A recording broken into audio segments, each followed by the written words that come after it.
राधे राधे भक्तों, क्या आपने कभी सोचा है, ये जीवन कभी कभी हमें ऐसे मोड़ पर ले आता है जहां सब कुछ होते हुए भी भीतर खालीपन महसूस होता है। रिश्ते दूर हो जाते हैं, योजनाएं टूट जाती हैं, आखिर ऐसा मेरे साथ ही क्यों हो रहा है। लेकिन क्या सच में ये अंत होता है, या फिर किसी नई शुरुआत की तैयारी? हर खोना सिर्फ नुकसान नहीं होता, और हर टूटन विनाश नहीं होती। कई बार जिंदगी हमें उस रास्ते से हटाती है जो हमारे लिए बना ही नहीं था। ये वही पल होते हैं जब हम सबसे ज्यादा कमजोर महसूस करते हैं, लेकिन शायद यही वो समय होता है जब हमें भीतर से सबसे मजबूत बनाया जा रहा होता है। आज हम उसी गहरे सत्य को समझने की कोशिश करेंगे। जब जिंदगी बिखरती हुई लगती है, तब असल में वो हमें किस दिशा में ले जा रही होती है। हम जब भी करते हैं तो दिमाग कहीं और होता है, कभी मोबाइल की तरफ, कभी काम की तरफ, कभी किसी चिंता की तरफ। ऐसे में मंत्र का असर कैसे होगा? इसलिए ब्रह्म मुहूर्त का समय इसलिए चुना गया है क्योंकि उस समय मन अपने आप थोड़ा शांत होता है, और अगर तुम थोड़ी सी कोशिश करो तो उसे एक दिशा में टिकाया जा सकता है। तीसरी और सबसे महत्वपूर्ण चीज है नियमितता। बहुत लोग 2-3 दिन बड़े उत्साह से शुरू करते हैं, फिर धीरे धीरे छोड़ देते हैं। लेकिन मंत्र का असर धीरे धीरे बनता है, जैसे पानी की बूंदें पत्थर को काटती हैं। एक दिन में कुछ नहीं दिखता, लेकिन लगातार करने से असंभव भी संभव हो जाता है। यही कारण है कि 21 दिन की बात की जाती है, ताकि तुम्हारा मन, तुम्हारा शरीर और तुम्हारी आदतें इस प्रक्रिया के साथ तालमेल बैठा सके। अब जरा कल्पना करो, तुम रोज ब्रह्म मुहूर्त में उठते हो।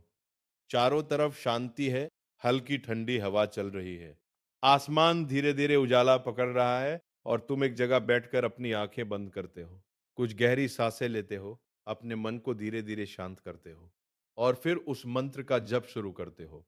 शुरुआत में तुम्हारा मन भटकेगा, बार बार भटकेगा, लेकिन तुम उसे वापस लाओगे। हर बार जब तुम उसे वापस लाओगे, तुम अपने मन पे थोड़ा थोड़ा नियंत्रण पा रहेगे। कुछ ही दिनों में तुम महसूस करोगे कि तुम्हारा मन पहले से ज्यादा स्थिर हो गया है, तुम्हारी सोच साफ होने लगी है, और तुम्हारे अंदर एक अजीब सी शांति आने लगी है। यही वो बिंदु है जहां असली परिवर्तन शुरू होता है, क्योंकि जब मन शांत होता है, तभी सही निर्णय लिए जाते हैं, तभी सही दिशा दिखाई देती है, और जब दिशा सही हो तो मंजिल अपने आप करीब आने लगती है। लेकिन यहाँ एक और गहरी बात है, मंत्र का जप केवल तुम्हारे मन को ही नहीं बदलता, वह तुम्हारी ऊर्जा को भी बदलता है। हमारे शरीर में भी ऊर्जा का एक प्रवाह होता है, जिसे हम सामान्य तौर पर महसूस नहीं करते, लेकिन जब हम नियमित जप करते हैं तो वह ऊर्जा संतुलित होने लगती है। लेकिन जब हम नियमित जप करते हैं तो वह ऊर्जा संतुलित होने लगती है। तुमने देखा होगा कि कुछ लोगों के पास बैठकर ही अच्छा लगता है, और कुछ लोगों के पास बैठकर बेचैनी होती है। ये सब उनकी ऊर्जा का असर होता है। जब तुम ब्रह्म मुहूर्त में सही विधि से मंत्र जप करते हो, तो तुम्हारी ऊर्जा भी धीरे धीरे सकारात्मक और स्थिर होने लगती है। फिर तुम्हारे आसपास के लोग भी तुम्हारे अंदर आए इस बदलाव को महसूस करने लगते हैं, भले ही उन्हें कारण समझ में ना आए।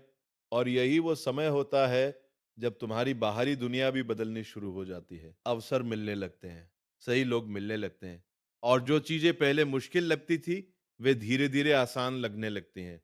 लेकिन याद रखना, ये कोई जादू नहीं है, ये एक प्रक्रिया है, और हर प्रक्रिया को समय चाहिए।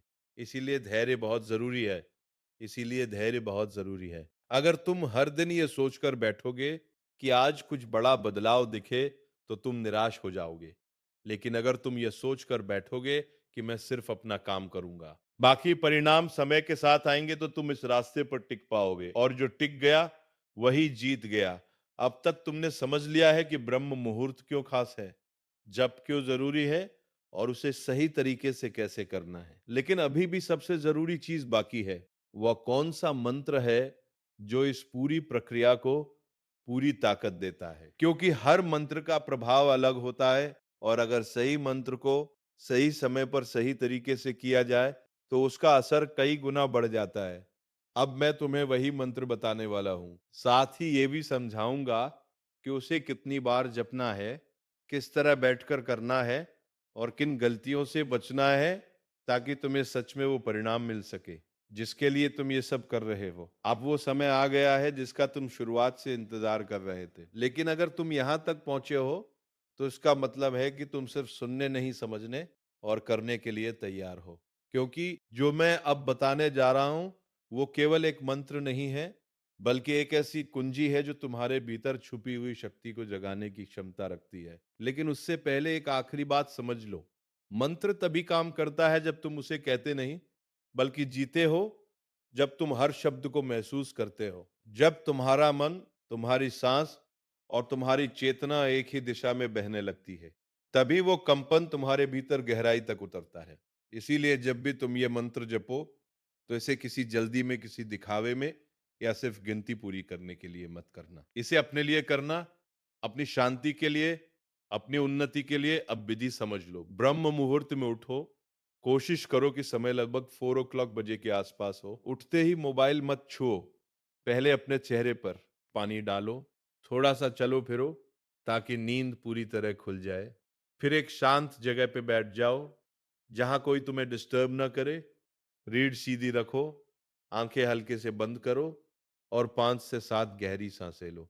नाक से अंदर, धीरे धीरे बाहर। जब तुम्हें लगे कि मन थोड़ा शांत हो गया है, तब अपने ध्यान को अपने दिल या अपने बीच के बिंदु पर लाओ और फिर धीरे धीरे मंत्र का जप शुरू करो। अब वो मंत्र है ओम नमः शिवाय। ये कोई साधारण शब्द नहीं है, ये पंचाक्षरी मंत्र है जिसे हजारों सालों से साधना का सबसे शक्तिशाली माध्यम माना गया। ओम ब्रह्मांड की मूल ध्वनि है। नमा का अर्थ है नमन करना और शिवाय का अर्थ है उस सर्वोच्च चेतना को समर्पित होना जो सबके भीतर है। जब तुम इस मंत्र का जप करते हो तो तुम अपने अहंकार को थोड़ा थोड़ा छोड़ते हो, अपने भीतर की अशांति को शांत करते हो और अपने आप को उस ऊर्जा से जोड़ते हो और अपने आप को उस ऊर्जा से जोड़ते हो जो स्थिर, शांत और शक्तिशाली है। जप करते समय हर शब्द को महसूस करो। ओम कहते समय उसकी गूंज को अपने भीतर फैलने दो। नमः कहते समय अपने मन को झुकने दो और शिवाय कहते समय उस शांति को महसूस करो जो धीरे धीरे तुम्हारे अंदर उतर रही है। शुरुआत में 108 बार जप करने की कोशिश करो। अगर माला है तो अच्छा है, नहीं है तो गिनती की चिंता मत करो। बस समय तय कर लो, कम से कम 15 से 20 मिनट। अब यहां कुछ जरूरी बातें ध्यान रखना।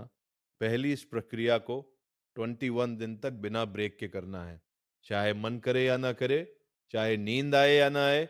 दूसरी, जप के दौरान मोबाइल, बातचीत या किसी भी तरह का डिस्ट्रैक्शन नहीं होना चाहिए। तीसरी, परिणाम की जल्दी मत करो, तुम्हारा काम केवल करना है, फल अपने समय पर मिलेगा। और चौथी, दिन भर भी कोशिश करो कि तुम्हारा व्यवहार थोड़ा शांत, थोड़ा सकारात्मक रहे, क्योंकि सुबह की साधना तभी असर दिखाती है जब दिन भर की आदतें उसे तोड़े नहीं। अब अगर तुम ये सब ईमानदारी से करते हो तो 7 दिन बाद ही तुम्हें फर्क महसूस होने लगेगा। मन थोड़ा हल्का लगेगा, सोच थोड़ी साफ लगेगी। 14 दिन बाद तुम्हें अपने अंदर एक स्थिरता महसूस होगी, जैसे तुम जल्दी विचलित नहीं हो रहे। और 21 दिन बाद तुम खुद को पहचान नहीं पाओगे।